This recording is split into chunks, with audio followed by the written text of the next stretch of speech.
a terapeuta ocupacional, doutora Júnia Cordeiro. Ela é terapeuta ocupacional, mestre em reabilitação pulmonar e possui MBA em gestão de saúde. Ela foi docente de terapia ocupacional na UFMG.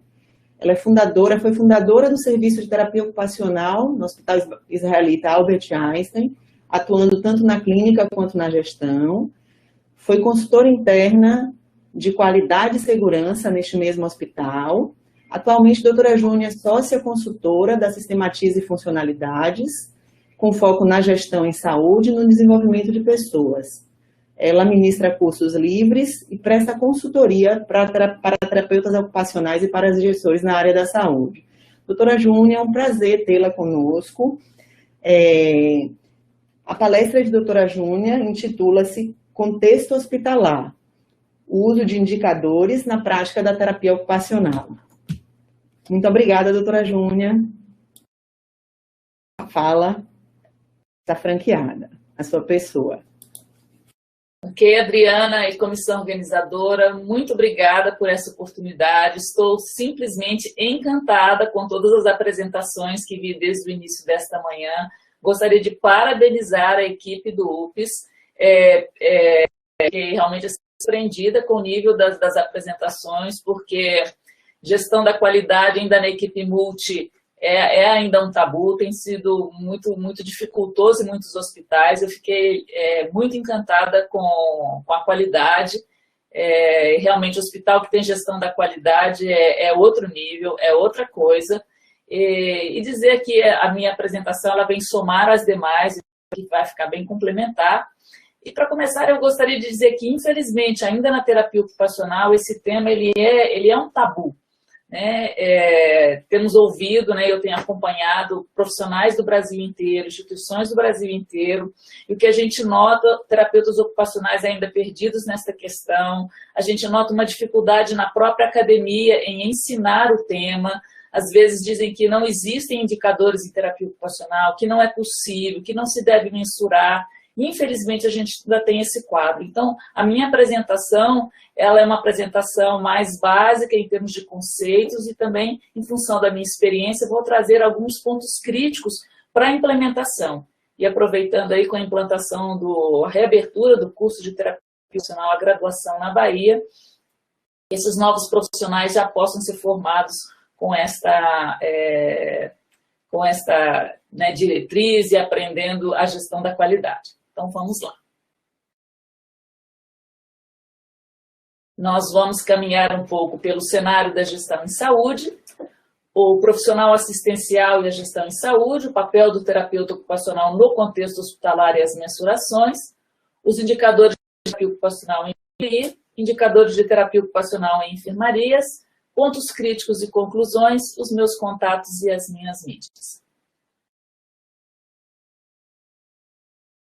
Então, começando com o cenário da gestão em saúde. Gente, a primeira coisa que eu queria chamar a atenção aqui para a nossa bandeirinha, o sistema de saúde ele precisa ser sustentável no longo prazo e entregar, de fato, saúde. Como fazer isso? A gente precisa, antes de tudo, se preocupar com o sistema, sabendo que o Sistema Único de Saúde, ele engloba também a saúde suplementar. A saúde suplementar, ela é parte do sistema.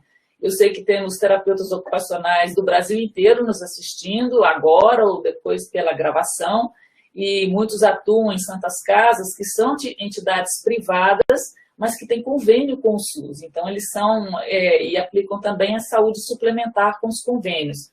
Então, o que a gente gostaria de chamar a atenção é isso, que a qualidade, a entrega do que nós fazemos, a sustentabilidade financeira, ela é desejável para todo o sistema, seja ele público, seja ele privado, e eles são complementares. Nós sabemos que mais ou menos 34% dos leitos SUS do país estão nas mãos das entidades privadas filantrópicas, que sejam as santas casas e suas congêneres. Então, é muito importante, muitas vezes os terapeutas ocupacionais nem entendem bem qual é a população, trabalha numa santa casa, mas ele trabalha no SUS. Como que é isso? É desta forma, que é uma entidade privada, facultada pela Constituição de fazer convênio com o SUS e atender a saúde pública. Mas a saúde suplementar, ela é suplementar ao SUS, ela é complementar. Bom, por que falar de sustentabilidade? Por que falar de dinheiro, de finanças nessa questão? Porque o envelhecimento da população, o aumento das tecnologias, especialmente, né, nesse momento, as sequelas de Covid, elas sobrecarregam muito o sistema. Então, a gente sabe que a pessoa idosa ela vai requerer mais assistência, assistência continuada, nós temos as doenças crônicas, e o aumento da tecnologia. Todo dia surge um exame novo, uma máquina nova. Já pensou os hospitais, as clínicas, os centros de saúde, assumindo, não, agora nós vamos criar esse setor, vamos colocar essa máquina aqui. Tudo isso, gente, tem um custo, né? A gente costuma dizer que a saúde não tem preço. Maravilha, a saúde não tem preço, mas ela tem custo e a gente tem que se conscientizar disso. A saúde ela tem um custo e como é que essa conta vai fechar? A gente sabe que a tabela SUS, por exemplo, não tem atualização há mais de 20 anos. Como é que pode uma instituição, por exemplo, privada, filantrópica, ser sustentável? Ou como pode um hospital público querer colocar a sobrecarga, vai trazendo tecnologia, vai trazendo gente, vai aumentando o seu custo e não sabe esse custo está gerando que resultado? Então, esse é o ponto. Não é uma questão da gente falar de sustentabilidade financeira e querer cortar custos para fazer o mais baratinho possível. Esse não é o tom. Por isso que a gente nem fala aqui de lucro nem de dinheiro. Vamos falar de sustentabilidade do sistema. A conta tem que fechar, a coisa tem que bater. E esse negócio de entrega de valor, o que é isso, né? Entrega de valor, talvez vocês não tenham ouvido falar ainda, mas não é entrega de valor financeiro. É entrega de valor ao paciente, aquilo que o paciente deseja receber. Muitas vezes, o que nós temos hoje no sistema é uma entrega de procedimentos. Eu vi aí no intervalo, as alunas apresentaram diversas revisões fazendo pesquisas no DataSUS. O que nós temos lá no DataSUS? Nós temos procedimentos. Quantas cirurgias, a taxa de mortalidade, nós temos blocos de conhecimento. Mas nós não conseguimos rastrear ali uma pessoa. Esta pessoa, ela fez que procedimento, em qual local, quanto tempo ela ficou internada, qual foi o resultado. Isso não existe. O DataSUS ele foi criado para acompanhar faturamento. Então, infelizmente, o nosso sistema ainda está muito mergulhado na entrega de procedimentos, né? A gente faz o procedimento, mas o que isso gera para o paciente? Eu fiz uma coisa aqui criativa, em vez de colocar umas referências bibliográficas, aqui tem um pouco também, mas eu gostaria de, a cada slide, ir indicando para vocês aqui na lupinha, onde que vocês podem achar mais informações sobre isso. Então, aqui eu sugiro que entrem no canal do YouTube, chamado da Excelência em Saúde, que é do IBES, Instituto Brasileiro de Excelência em Saúde, e conferir o que é valor em saúde. Vocês vão saber um pouco mais disso que estou falando. Mas muito bem. E o profissional assistencial e a gestão em saúde, né? Vamos aqui primeiro para a nossa bandeirinha, né? Muitos, né, estamos aqui entre profissionais assistenciais e eu já ouvi isso demais. Quando fala de gestão, eles dizem, olha, eu só entendo, na verdade, querendo dizer, só peço por atender pacientes. Eu não sou da gestão, eu não tenho nada a ver com o número, com faturamento, isso não tem a ver comigo, isso aí é com o chefe. E muitas vezes o chefe nem é um chefe terapeuta ocupacional, é um chefe enfermeiro, é um chefe médico, ou seja, muitos terapeutas ocupacionais entram nos hospitais, passam o seu crachá, vão lá no leito, atendem o paciente, lá no ambulatório, atendem o paciente, fazem as suas evoluções e está tudo certo. No final do mês recebe o seu salário, vai e volta, participa de uma reunião de equipe, discute o caso clínico, retorna para o paciente, ou seja, ele fica aqui, olha, nessa relação terapeuta-paciente, se dando o seu melhor, o paciente fica feliz, vai melhorando, maravilha, tudo certo até aí. Só que essa relação terapeuta-paciente, ela é a ponta final de um funil, do qual eu gostaria de fazer um pouco de reflexão com vocês sobre quais são os impactos dessa relação terapeuta-paciente, aquilo que implica, aquilo que a embasa e aquilo que está saindo dela. Por exemplo, a primeira relação logo acima dessa relação terapeuta-paciente é o plano terapêutico. Então, se eu tive um momento de avaliação com o paciente, né, que é o meu primeiro momento, eu detectei ali as dificuldades do paciente, eu vou bolar um plano bom. O que esse paciente precisa? E o que eu vou fazer? Então, numa instituição hospitalar, isso não pode ficar na minha cabeça. Isso tem que ir para o prontuário, mas tem que ir para o prontuário, a gente tem que entender que prontuário ele é uma ferramenta de comunicação da equipe multiprofissional e interdisciplinar com o objetivo de tomada de decisão. Então, primeiro, eu não posso escrever um plano que ninguém entenda. Eu não posso escrever um plano cheio de siglas, falando de TO para TO, porque ali não é o caderninho da TO, não é a passagem de plantão da TO. Ali é uma ferramenta de comunicação multidisciplinar. Além de estar claro o que eu estou querendo, de preferência que meu plano terapêutico ele tenha metas mensuráveis e funcionais. Eu não vou lá para o plano e dizer que aí eu vou fazer atividades de posicionamento no leito. Mas com vistas ao quê? A prevenção de lesão por pressão? A prevenção de alguma deformidade, porque eu encontrei riscos para deformidade?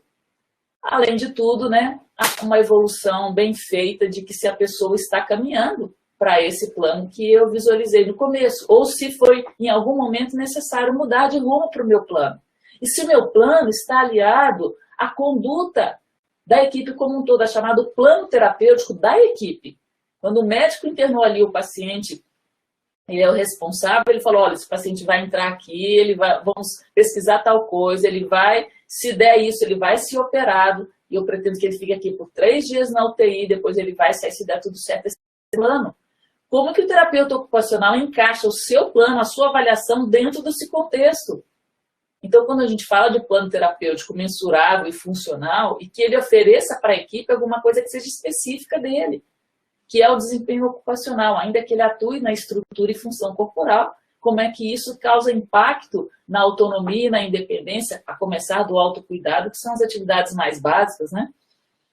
Muito bem, saindo do plano terapêutico, o nível um pouquinho acima está nos resultados assistenciais e na produção de procedimentos. Então, vários pacientes atendidos, como a fisioterapeuta que me antecedeu, falou muito bem, ela tem um banco de dados que tem os resultados assistenciais de todos os pacientes atendidos pela fisioterapia, ela espera que isso vá para a gestão à vista da instituição. Então, é isso aqui. São resultados assistenciais e produção de procedimentos mais consolidados, é um bloco de informações. Como é que o terapeuta ocupacional está lidando, como é que ele está estruturado para oferecer à instituição que está lá em cima, né, que no alto do funil está a grande liderança, a alta liderança, como que ele está juntando os seus resultados para oferecer essa informação de resultados assistenciais, o paciente está melhorando dentro daquilo que eu vi na avaliação? Quantos procedimentos eu fiz para que ele chegasse nesse resultado? Indo um nível um pouquinho mais acima, né, para eu produzir, né, essa relação terapeuta-paciente, avaliar e trabalhar para obter resultados assistenciais, eu tenho aqui o uso de recursos materiais e humanos. Tem um custo. Quanto custa a minha hora? Quanto custa qual é o custo da minha equipe de terapeutas ocupacionais para este hospital? Quanto de material a gente gasta? A gente faz a listinha, manda para o chefe. Você sabe quanto que gasta, quanto que gastou para material de órtese, quanto que gastou para material de atividades livres e criativas, quanto que gastou de material de tecnologia assistiva? Não, a gente não está interessado, não precisa estar interessado. Você não está, alguém lá em cima está fazendo essa conta e você está alheio a tudo isso. Então, é importante, nós sabemos que materiais e recursos humanos estão sendo mensurados. Como é que eu devo me envolver com isso? No nível um pouquinho mais acima, a gente tem as metas institucionais de produção e assistenciais junto ao SUS. Então, nós sabemos, né, nosso SUS é maravilhoso, nosso sistema é lindo, ele está todo interconectado, ele segue políticas, ele segue portarias do Ministério da Saúde, e isso vem se cascateando pelos estados e pelos municípios, e há uma inter-relação. Aquilo que o Brasil precisa, como que a Bahia vai resolver localmente, como que Salvador vai resolver, quais são as demandas do pessoal de Salvador e como que o HU atende essas demandas. Eu estou fazendo o número de partos que são necessários, não sei se vocês fazem partos aí, eu estou atendendo adequadamente os infartos agudos do miocárdio, qual é a incidência de IAM nesta cidade e como que nós estamos atendendo. Então, isso é olhado pelo Ministério da Saúde. O autogestor, olha, você terapeuta ocupacional, sabe quais são as metas da sua instituição para com o SUS, para com a saúde pública? E, por fim, tudo isso junto, né, materiais, recursos materiais, humanos, os resultados e o número de procedimentos, isso vai lá para cima. Isso vai lá na alta liderança e analisa todos esses dados para a sustentabilidade institucional, que vai olhar isso aí relativo ao orçamento, relativo à imagem da instituição, relativo à sua missão. Então, gente, não dá para dizer esse negócio de gestão é com chefe, eu sou contratado só para atender paciente, isso está fora, tá? Isso já está demodê, já caiu de moda. Infelizmente, nem todos os terapeutas ocupacionais ainda adquiriram essa consciência, mas eu deixo aqui o alerta. Muito bem. Vamos falar um pouquinho sobre o profissional assistencial e a gestão em saúde. Muitos profissionais de TO que atuam no hospital já conhecem esse artigo aqui. Esse artigo virou um clássico. Ele saiu em 2016 e ele fala, né, de como controlar e melhorar a equação possível de auxílio da terapia ocupacional na pneumonia, no infarto agudo do miocárdio.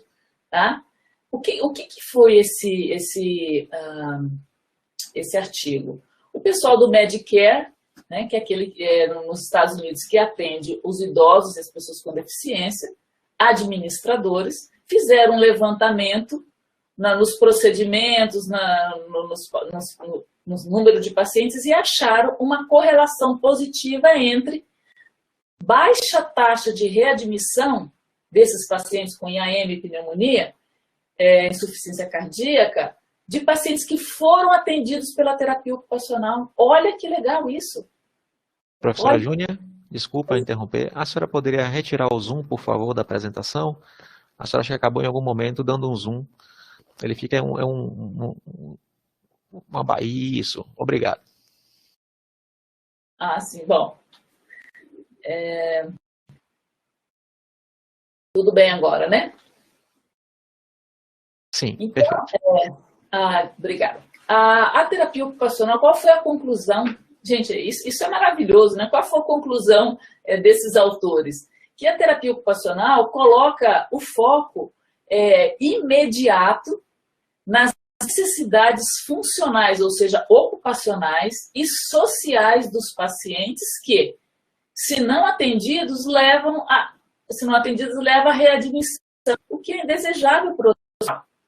Olha que coisa maravilhosa. Esse não é um artigo nosso. Fizeram um estudo estatístico e descobriram isso, que nós influenciamos, temos a capacidade de olhar as necessidades ocupacionais, as necessidades sociais, já endereçá-las, porque quantas vezes se dá uma orientação, se dá uma alta para o paciente, ele retorna. Ele retornar é indesejável para todo mundo. É indesejável para ele, é indesejável para a família, é indesejável para o sistema, é indesejável para as metas institucionais. Saibam que readmissão não é uma coisa muito bem vista. A readmissão, quando ela é de fato necessária, maravilha, realmente o paciente piorou, né? Nós estamos lidando com gente, e com gente pode acontecer de tudo. Mas o que cabe à gestão e aos profissionais de saúde é fazer o seu melhor para que o paciente não retorne. Então, aí a gente chega especificamente no papel do terapeuta ocupacional, no contexto hospitalar e as mensurações, né? A primeira pergunta que eu vou fazer aqui na nossa bandeirinha, muitos que já me ouvem falar já conhecem esse termo, o que é que o terapeuta ocupacional entrega numa unidade de internação? Em termos de delivery, né? Em tempos de Covid e delivery, em que a gente faz entregas, a entrega do terapeuta ocupacional é aquilo que ele resulta, é o impacto que ele causa, né? Mas aí, antes da gente perguntar o que ele deve entregar, vamos perguntar o que é esperado dele, para a gente saber o que nós vamos mensurar. Nesse sentido, a primeira coisa que eu gostaria de chamar a atenção de vocês é de que, gente, hospital não é centro de reabilitação. Nós somos profissionais tradicionalmente de reabilitação. A reabilitação é uma área tradicional de pacientes crônicos, ou seja, atuação em hospital e unidades hospitalares, especialmente de agudos, né, que não são hospitais especializados, de crônicos, como os hospitais psiquiátricos, por exemplo, como hospitais de reabilitação de pacientes neurológicos, que já são de reabilitação, são uma internação, mas o paciente ali ele vai ficar por meses a fio.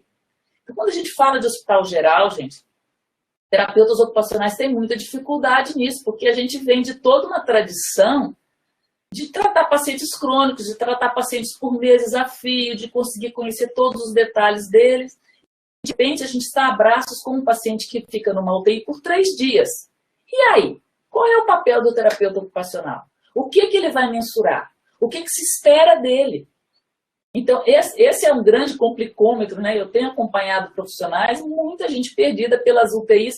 O que vai fazer? E, infelizmente, muitos hospitais ainda admitindo a TO pela RDC 7 da Anvisa, que obriga os hospitais a terem a assistência terapêutica ocupacional nas UTIs, os colocam lá, muitas vezes, contratos, PJ, e os deixam simplesmente sozinhos e abandonados. Não os integram e os coitados dos colegas ficam assim atrás de eles mesmos, procuram a quem atender, não tem um critério de encaminhamento, eles não sabem muitas vezes colocar critérios de encaminhamento, não conseguem ver essa visão, e os chefes, as chefias das UTIs os deixam perdidos lá. Então é muito importante que primeiro a gente se conscientize de que o hospital não é centro de reabilitação. Para a gente definir o papel, se o chefe não deu, nós temos que ir atrás. Como ir atrás desse papel? Primeira coisa, gente, é saber qual é a entrega que o hospital faz. Que tipo de hospital é esse? Qual é a missão dele? Quais são as suas características? Que tipo de paciente a gente atende? Pacientes do interior, pacientes crônicos, pacientes... qual a faixa etária desse paciente? Qual é o perfil epidemiológico desse paciente? E depois que a gente então a gente conheça, muitas vezes eu pergunto aos terapeutas ocupacionais qual é a missão do seu hospital. Não, ainda não sei, tem que olhar no site. Eu quero desenvolver indicadores. Alguém tem um indicador para me sugerir? Não, sim, gente, a gente começa por baixo, a gente começa por cima, pelo contexto, onde que eu estou? Esse hospital entrega o quê? Ok, dentro desse hospital, essa unidade faz qual papel neste hospital inteiro, né? Então, qual é o objetivo e o perfil dessa unidade? Por exemplo, qual é o tempo médio de permanência? Então, você pensar num protocolo de terapia ocupacional que gasta pelo menos 2 semanas, quando ele fica numa média de permanência 5 dias. Então, puxa vida, cria um nó na cabeça da gente, né? Quais são os diagnósticos mais frequentes? A terceira pergunta, quais são os problemas funcionais ou do nível ocupacional que mais impactam em quê? Para prolongar a internação. Com certeza, quando você pega um paciente complexo, de cardio, de pneumo, ele tem muitas coisas a serem trabalhadas e você já viaja, mas espera um pouquinho. Vamos focar? Qual daqueles problemas todos que, se não tratados, não devidamente abordados pela equipe, vão causar um prolongamento da internação? Essa é uma pergunta muito importante. Porque, gente, hospital, como a gente aprendeu com os auditores da Joint Commission, hospital é um lugar perigoso. Hospital não é um lugar para a gente passear, para a gente querer ficar. Então, quanto mais rápido a gente sai do hospital, melhor, né? Só porque baixa o custo. É porque é mais risco, é risco de infecção, é risco de queda. Então, a gente se pergunta, o que eu posso fazer do ponto de vista da terapia ocupacional para o paciente dar corda daqui o mais rapidamente possível e sair bem para ele não ser readmitido? Não adianta fazer uma alta precoce e o paciente voltar na semana seguinte. Isso não é qualidade, né? E, por fim, qual é o papel do terapeuta ocupacional nessa unidade? Então, diante desse contexto, o que se espera? O que eu posso fazer? Eu não posso responder isso aqui agora, porque eu não sei quais são as características do seu contexto. Então, vamos evoluir para a questão da mensuração. O papel do terapeuta ocupacional no contexto hospitalar e as mensurações. As informações, as apresentações anteriores falaram muito, né? E o tema dessa mesa são os indicadores de resultado. Primeiro, por que mensurar? Por que esse negócio de mexer com número? Gente, pelo amor de Deus, número em saúde. A gente não gosta disso. A gente é profissional de saúde porque a gente não gosta de matemática, porque a gente não sabe mexer com planilha. Mas foi a Vedes Dona Bidian que falou sim que é possível, que mensurar as coisas na saúde é complexo, que a gente não define saúde por um número, mas pelo menos por 3 indicadores de estrutura, que vou mostrar, lembra que eu falei lá naquele segundo slide, acho que da questão dos materiais e dos recursos humanos? Então, quanto de recurso físico a gente gasta, de materiais, de recursos humanos, qual é a taxa, qual é a relação de número de pacientes por terapeuta que a gente atende, como que a gente gasta o nosso tempo, né? Os indicadores de processo são aquelas atividades técnicas ou administrativas para que a gente faça a provisão de toda a assistência, como a produtividade. A produtividade ela é tanto um indicador de estrutura quanto de processo, que é como eu utilizo a minha carga horária.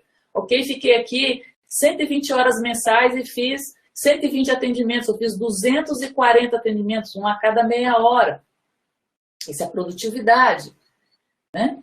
E o tempo para provisão de tecnologia assistiva, aí indiquei uma órtese, mas o paciente está lá já há 5 dias, ninguém encaminhou para TO. Peraí, está perdendo tempo. O fato da gente atender a tempo não significa também resultado de qualidade. Eu posso ter atendido a tempo e não ter produzido resultado. O resultado é a terceira mensuração, que é o produto final da assistência. É de atender o paciente a tempo e atendê-lo bem. Isso gera o resultado de assistência. Ele melhorou o estado confusional, prevenimos a úlcera por pressão, diminuiu o tempo, ele alcançou a independência em autocuidado. Sobre essa questão de indicadores, tipo de indicadores, eu gostaria de que vocês observassem esse livro da doutora Ana Maria Malik e a Schiesari, Qualidade na Gestão Local de Serviços e Ações de Saúde. Não coloquei toda a referência, mas se você procurar na internet por esse nome, você vai achar um livro em PDF que vai falar tudo sobre Dona Bidian e os tipos de indicadores, entre outras cositas, mas muito interessantes. Então, vamos continuar falando sobre as mensurações. Embora essa seja uma mesa de qualidade de resultado, de qualidade assistencial, indicadores de resultado, eu queria falar um indicador antes, que é um indicador de produtividade, que é um indicador de processo e de estrutura. Porque, gente, é o mínimo, né? Quando eu pergunto a alguns colegas, você tem indicador na sua instituição? Tem. Me manda uma foto de um papel em que você tem lá a agenda e os pauzinhos, quantos pacientes eu atendi. Isso não é indicador de produtividade, isso é registro da sua produção, né? Que você passa para alguém e que depois não fica nem sabendo o resultado. Então gente, os terapeutas ocupacionais ainda estão um pouco atrás disso, mas eu queria dizer, gente, o mínimo que você tem que fazer antes de você preocupar com o resultado assistencial, é o que você está produzindo, como que você está gastando a sua hora. Porque quando você vê que, puxa vida, eu precisava de mais gente para poder atender esses pacientes, eu comecei a atender pacientes aqui na UTI, mas eu não dou conta de ver todo mundo. Aí você vai lá para a alta liderança e pedir, olha, precisa contratar mais TO. Mas como? Por quê? Como que você justifica isso? Aí, se você não tem um indicador de produtividade, mostra também quantos pacientes estão deixando de ser atendidos, aí tem que vir junto com o outro, né? Logo em seguida, estou deixando de ser atendido e eles estão deixando de melhorar. Então, aí vem anda junto com o indicador de resultado. Então, a gente medir a nossa produção, a produtividade é básico. O que você precisa fazer para ter um indicador estruturado? Você precisa padronizar seus procedimentos e as suas ações e atribuí-las a elas uma carga horária padrão, especialmente nas assistenciais. Quanto tempo você gasta para fazer um atendimento individual? Quanto tempo você gasta para fazer uma orientação? Para fazer uma órtese? Para fazer uma visita domiciliar? O pessoal não gosta muito de padronizar. Gente, não tem muita escapatória. Não quer dizer que você tem que ficar nisso, mas você tem que tangibilizar isso em alguma coisa. Como é que você vai contar lá para o autogestor quantos pacientes você atendeu hoje? Não dá, o cara lá de cima vê números, que ele tem um monte de número para ver. Então, o número, às vezes, deixa um pouco frio aquilo que a gente faz. Beleza, a gente deixa para a reunião da equipe, que a gente conta o que o paciente falou, o resultado que a gente obteve, mas para levar para a gestão, para ela tomar a decisão, a gente tem que tangibilizar isso em alguns números, certo? Então, você vai categorizar mensalmente, utilizar e categorizar as suas atividades. E vai fazer uma somatória. Eu gastei tanto para atender individual, tantas orientações, ou de 15 minutos, de 10 minutos, tanto para fazer tantas órteses, para fazer posicionamento. Aí você soma aquilo tudo. E eu pus um exemplo aqui, no indicador de produtividade. Você é contratado por 120 horas mensais, vamos supor, 30 horas semanais, que é o nosso contrato máximo. E você gastou, quando você somou tudo, deu 60 horas de atendimento. 60 dividido por 120 vezes 100, deu 50%. Aí a primeira coisa que a gente tem que fazer é uma análise crítica. Como é que você gastou as horas não assistenciais? Você gastou metade do seu tempo atendendo pacientes. E as outras 50? Não vou dizer que você andou só tomando cafezinho, batendo papo. Você pode ter feito atividades de ensino, você fez atividades de registro, mas como é que você justifica isso? Justifica? Você tem esse outro registro? Então, não, olha, eu nem fiz muita coisa, eu passei o tempo rodando atrás de paciente, mas eu entrava no quarto de um paciente, ele estava com a fisioterapia, entrava no outro, ele estava com a enfermagem tomando banho. Eu gasto tempo rodando no hospital, você quer lá. Né? O serviço público, né? O povo brasileiro está te pagando para você ficar rodando o hospital, caçando paciente para atender? Então, tem que parar para pensar por que você não está produzindo mais e tem gente lá precisando de você. E aí você propor ações de melhoria. E fazer um plano, olha, eu tenho que combinar melhor com a enfermagem, será que dá para combinar? Eu não sei, realidade de cada um, tem que pensar por quê. Será que dá para combinar com a fisioterapia? Será que dá para mudar o horário da nossa jornada para não entrar tão cedo e não sair batendo com a física e com a enfermagem? Para que a nossa carga horária, nossa jornada esteja num horário em que o paciente esteja mais disponível. Então, gente, tem que pensar, e cada hospital tem a sua realidade. Monta o plano de ação, eu combinei com a enfermagem isso, e continua medindo, e ver se o combinado funcionou. Né? Senão, não adianta. E isso aqui é indicador, gente. Tá? Bom, vamos falar do indicador, ainda falando desse indicador de produtividade, como é que a gente coleta isso? Você pode ter uma planilha, que isso aqui é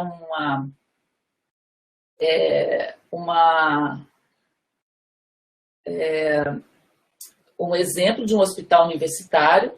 Aqui, ele reproduz a agenda do dia, né? No dia 1º, todos os pacientes, aqui, né, dados fictícios, A, B, C, D e E, o RG, se é um paciente ambulatorial, se é internado, a unidade em que ele foi atendido, o tipo de atendimento realizado, isso aqui tem uma legenda, né? Aí é um atendimento individual, é uma avaliação, aqui foi planejado atender esse paciente, mas não foi realizado. Não foi realizado por quê? Está aqui, motivo da não realização. Porque eu fui chamado para fazer um treinamento, foi uma atividade administrativa. E aqueles pacientes que eu atendi a carga horária está aqui apontada, 45 minutos. Tá? Isso tudo é somado no final, e aí a gente pode estabelecer a produtividade desse caso.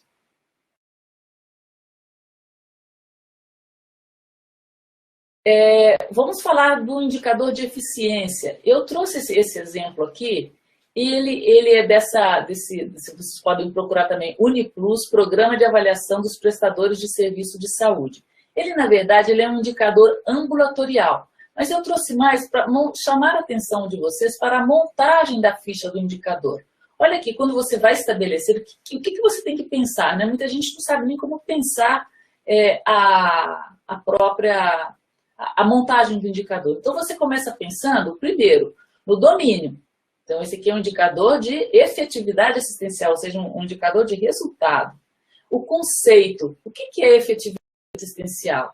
Avalia o percentual médio de adesão ao tratamento de terapia ocupacional dos pacientes atendidos no prestador de serviço de terapia ocupacional. A adesão ao tratamento como uma situação em que o comportamento do paciente corresponde com as orientações dadas pelo profissional. Ou ainda uma participação ativa ou de colaboração voluntária. Então, define os conceitos. Então, os conceitos precisam ser definidos, deixar muito claro, colocar isso no papel. O método de cálculo está aqui, a continha. É o somatório de pacientes atendidos com adesão de tratamento, ATO, dividido pelo somatório de todos os pacientes atendidos na instituição, vezes 100. A apuração de dados é no ato da visita do auditor e eles, lá, a alta liderança desse plano de saúde vai monitorar anualmente. Geralmente, nos hospitais, isso é monitorado mensalmente. A interpretação. Quanto maior esse percentual, melhor, porque tem coisas que quanto menor, melhor, como mortalidade, por exemplo. A fonte de dados, de onde é que se vai extrair esses dados? Do consultório do serviço de TO, da policlínica, etc. A relevância, que a adesão às orientações propostas influenciam o sucesso do tratamento, que é o que a gente quer. Não adianta só dizer, fiz tantas orientações, e daí? O paciente melhorou? E por fim, aqui tem a referência bibliográfica, tá um pouco cortadinha aqui, mas tem a referência também que você deve colocar. Então, gente, as métricas, elas podem ser feitas com instrumentos padronizados, utilizar a MIF, utilizar o CAN, do estado confusional agudo, ou métricas não padronizadas. Essa aqui é uma métrica não padronizada. Eu dei uma orientação para o paciente, vamos supor que eu orientei 3 coisas. No retorno dele eu marco. Esse aqui ele seguiu, esse aqui ele não seguiu, e esse aqui ele não seguiu. Ainda assim tem um viés muito grande, porque eu tenho interesse que o resultado seja bom. Então, o que garante que realmente eu olho para o paciente e vejo ele não seguiu, eu tenho a ética de dizer, olha, ele não seguiu essa orientação, não foi efetivo. Avaliar como não foi efetivo e orientar novamente e continuar mensurando. Entendeu? Então, é assim que funciona. Vamos ver mais alguns exemplos aqui. Indicadores de terapia ocupacional na UTI. Então, até agora eu falei de uma maneira mais genérica, falei um pouco dos conceitos e da montagem da ficha. Na UTI, quais são as coisas que nos preocupam que a gente poderia fazer? Do que eu tenho visto e da minha experiência anterior em hospital. Temos visto o TO envolvido com posicionamento no leito, ou o uso de tecnologia assistiva, né? No caso da Covid, fizeram coxinhas, ajudaram muito a posicionar o paciente nesse sentido. A gente pode fazer um indicador de posicionamento no leito versus a incidência de lesão por pressão, por exemplo, que é um indicador de resultado. Em quais pacientes que tinham risco de lesão por pressão, em que o TO teve a intervenção e qual foi o resultado. Então, junto com a enfermagem que dá o risco de lesão por pressão e avalia a própria lesão quando ela acontece, o TO pode fazer esse tipo de indicador. O estado confusional idem, o estado confusional agudo versus o input do terapeuta ocupacional. Aqueles pacientes que tiveram input, como é que ficou o estado confusional? Aqui então tem escala de avaliação para isso. Então, aqui com a identificação do paciente que tem risco, o encaminhamento para o terapeuta ocupacional e o seu input com um protocolo mínimo.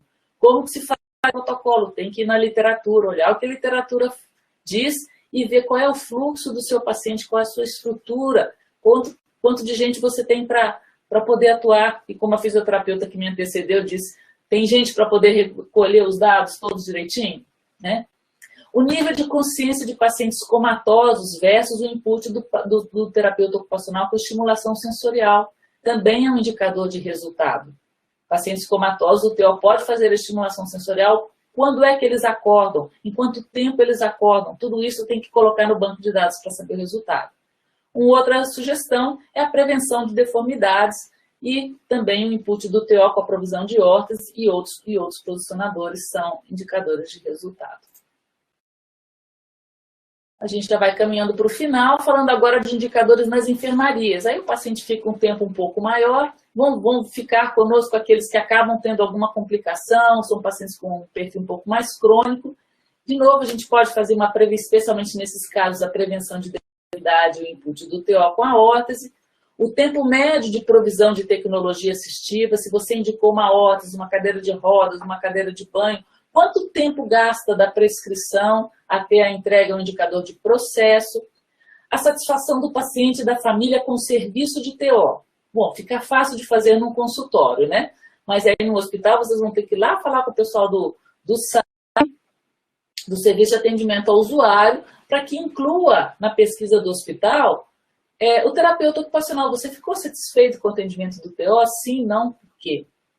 O uso da MIF como independência funcional, que também gasta um tempo para você treinar o paciente, você trabalhar pelo menos com o autocuidado, que é o mais básico.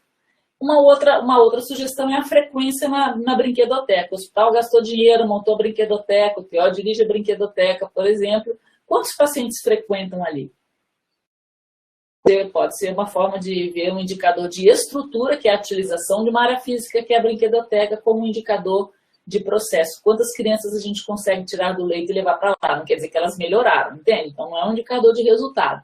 A melhora teria que ser vista pela necessidade dessa criança, se ela foi, de fato, atendida. Falando de indicador de MIF, essa tabela, né? Ela foi tabela da minha experiência e ela está neste capítulo aqui, tá, gente? Qualquer desses materiais que eu estou citando, vocês entrando em contato comigo pelo WhatsApp depois, eu disponibilizo que eu tenho todos aqui, tá bom? Então, esse aqui é o nosso capítulo no livro de TO em Práticas de Psicologia. O que é isso aqui? É um banco de dados de MIF, tá? O nome do paciente, prontuário, sexo, idade, diagnóstico, admissão na TO, e a MIF 1 na data 1, a MIF 2 na data 2. Aqui é a MIF em autocuidado, que vai de 6 a 42, e aqui é a MIF total. Então, a gente colocou aqui e mensuramos aqui a diferença entre a MIF 1 e a MIF 2. Então, nós temos 2 pacientes que variaram, 2 e 3 só. Esses pacientes, na verdade, pela literatura, eles não evoluíram em autocuidado. Tem que ter o mínimo número de 6. De onde a gente tirou isso? Da literatura. Para a gente montar esse indicador aqui, tá? O capítulo vai explicar um pouquinho melhor. Mas é possível fazer, mas tem todo aquele critério, montar a ficha do indicador para a gente saber quando que vai medir, quem que vai medir, de quanto em quanto tempo vai medir.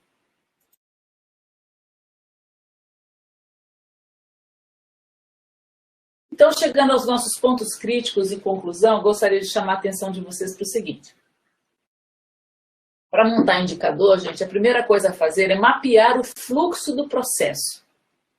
Como é que esse paciente entra na nossa unidade, com que diagnóstico, quem é que o atende primeiro na unidade, quando é que ele chega para a terapia ocupacional, quais são os critérios de encaminhamento? Não tem. É a primeira coisa a fazer. Quais são os critérios de encaminhamento para a terapia ocupacional? Ele vai atender todo mundo? Ele vai atender e chegar lá, deixa eu ver se tem alguma coisa para TO fazer. Não é assim. Você tem que mapear esse fluxo e determinar os pontos que podem e devem ser mensurados. Por exemplo, vamos começar com o encaminhamento? Eu disse que devem ser encaminhados para a TO todos os pacientes que tiverem risco de desenvolver lesão ou pressão. Foram encaminhados? Aí você vai lá na enfermagem, olha, nesse mês a gente levantou tantos pacientes em risco. Aí você vai olhar nos seus encaminhamentos, tem tantos menos 50%. Ué, então eu tive só 50% dos pacientes encaminhados dentro do critério que eu estabeleci. Por quê? Será que a enfermagem não está completamente ciente, o médico não está completamente ciente? Então tem um plano de ação a ser feito.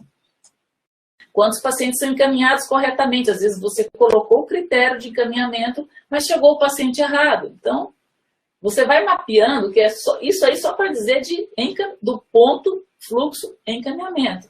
E depois, aí você fez a avaliação, você indicou a órtese, o paciente aderiu ao uso da órtese, o paciente saiu de lá com deformidade ou sem deformidade? Quantos familiares aderidos à orientação para estimular a independência? Às vezes você passa no leito 2 vezes na semana e você dá orientação para o familiar, para a enfermagem, isso foi seguido? Então, são coisas que podem ser mensuradas. Outra coisa crítica é constituir um banco de dados, gente. Se vocês viram o exemplo da FISO, o exemplo da Fono, tem que ter um banco de dados que registre 100% do seu universo foco. Se você está falando de pacientes que você está com estado confusional agudo, todos eles entram lá. Depois você joga o seu dado contra todos os que tiverem estado confusional agudo na UTI. E aí você pareia. Quantos desses eu atendi? Mas você tem que registrar o atendimento de todo mundo. Igual estava lá naquela tabelinha da MIF. O nome, e o que eu fiz e qual foi o resultado. Definir bem os critérios dos dados de numeradores e denominadores. Então, quem que eu vou colocar aqui? Todos os pacientes que melhoraram o estado confusional agudo. Numerador. Denominador. Todos os pacientes em estado confusional agudo atendidos pela TO. Tem que deixar tudo muito claro. O tipo de métrica, eu vou medir isso com o resultado do CAM. Vou medir isso com a MIF. Eu vou medir isso com o meu controle se a pessoa atendeu ou não a orientação dada. Então, geralmente, o indicador ele é uma taxa, ele não é uma série de dados. Fiz 55 atendimentos, isso não é indicador, isso é produção. Indicador de produtividade é quanto de atendimento sobre a carga horária. Quanto de atendimento em horas sobre a carga horária em horas. Lembra mesmo a unidade, senão você não consegue fazer a conta. Outra coisa é criar um fluxo de registro. Né? Vimos profissionais dizendo, nem a gente tinha subnotificação. É fogo isso, né? A gente planeja medir tudo, mas você não está lá 24 horas. Se você não está no hospital 24 horas, quem é que vai medir para você? Ou no dia que você voltar lá no hospital, na unidade, você tem como rastrear o dado que foi. Né? Então, assim, indicador não é muito fácil, gente, porque tem todos esses detalhes operacionais. E aí os terapeutas ocupacionais podem desistir e pensar, eu fui contratado só para atender paciente, não para ficar atrás desses números todos e de planilha. Mas, gente, isso é super necessário, isso faz parte, e o SUS, ele já implantou suas diretrizes de gestão da qualidade. Então, não tem essa, isso é coisa de hospital privado, não é. Isso já é coisa do SUS também, tá? Se tiver dificuldades, procura a referência do setor de gestão da qualidade aí do hospital e peça orientação. Muitas vezes eu tenho visto também hospitais universitários que têm pedido aos teólogos, monte o seu indicador, mas não dão a mínima treinamento, né? E quando você se vê perdido, pelo menos o serviço de enfermagem é uma boa referência, porque, gente, enfermeiro já nasceu gestor, eles têm isso na graduação. Eles sabem fazer contas, eles acompanham esses números, né? Então, eu aprendi muito na minha vida toda, aprendi muito com a enfermagem. E parta sempre, gente, das necessidades da sua unidade. Não tenta tirar da cartola um indicador bacana. O que a sua unidade precisa para mostrar de dados e resultados? Vai para a chefia da unidade e pergunta, chefe, você está preocupado com o que aqui na nossa unidade? É com o tempo médio de permanência? É com as complicações? É com a baixa funcionalidade dos pacientes? E aí você vê o que o terapeuta ocupacional pode contribuir neste contexto.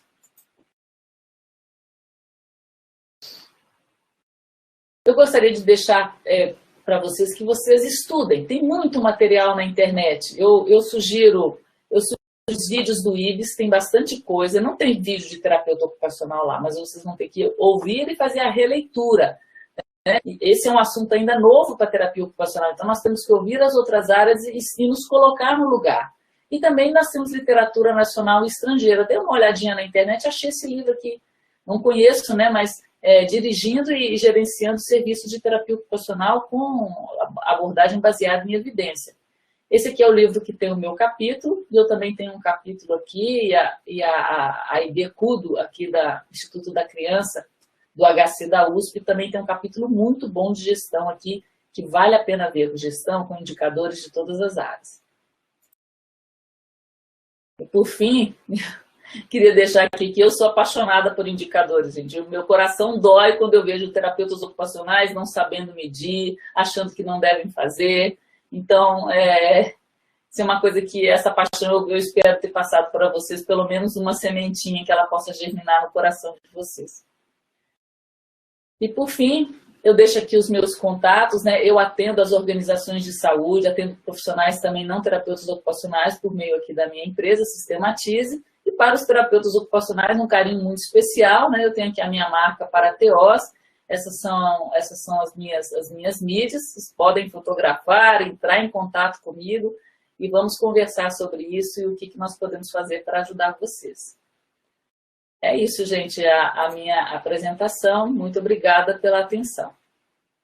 Doutora Júnia, nós que agradecemos pela excelente explanação, muitos